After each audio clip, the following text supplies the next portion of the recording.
સેવા સુશાસન અને ગરીબ કલ્યાણ અભિયાન હેઠળ વેજલપુરમાં આયુષ્માન વયવંદના કેમ્પનું આયોજન।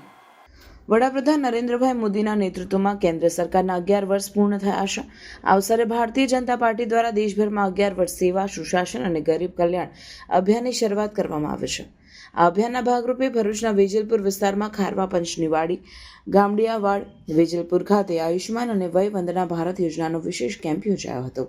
આ કાર્યક્રમમાં 153 ભરૂચ વિધાનસભાના ધારાસભ્ય રમેશભાઈ મિસ્ત્રી, ભરૂચ નગરપાલિકાની પ્રમુખ વિભૂતિબેન યાદવ તેમજ જિલ્લામાં આ કાર્યક્રમના નિરીક્ષક ચંપકભાઈ મિસ્ત્રી ઉપસ્થિત રહ્યા હતા।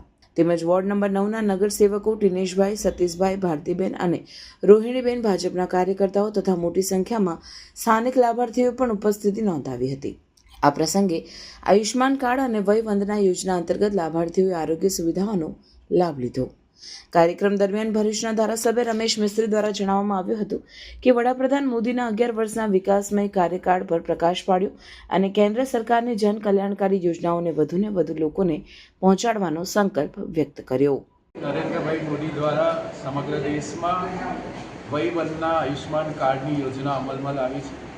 70 વર્ષથી ઉપરના બધા જ વડીલોને ભારત સરકાર દ્વારા 5 લાખ રૂપિયા સુધીનું આયુષ્માન કાર્ડ આપવા માટેની પ્રક્રિયા ચાલુ છે। ગુજરાતના મુખ્યમંત્રી શ્રીમાન ભૂપેન્દ્રભાઈ પટેલ દ્વારા વધુ 5 લાખ આ યોજનામાં ઉમેરીને આ કાર્ડને 10 લાખનું ગુજરાતના નાગરિકોને આપવાનું અભિયાન ચાલી રહ્યું છે।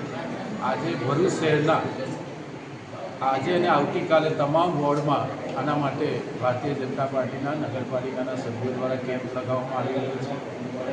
ભરૂચના તમામ નાગરિક ભાઈઓ બહેનોને વિનંતી કરું છું કે આ કેમ્પમાં જઈને 70 વર્ષથી ઉપરના બધા જ વડીલો આ વયવંદના આયુષ્માન કાર્ડ લઈને અને પોતાને કોઈપણ પ્રકારની આરોગ્યની મુશ્કેલી પડે તો ભારત સરકાર દ્વારા જેટલા પણ હોસ્પિટલો સાથે કોન્ટ્રાક્ટ કરવામાં આવ્યો છે ત્યાં આયુષ્માન કાર્ડનો ઉપયોગ કરે અને એનો સરકારનો લાભ લે।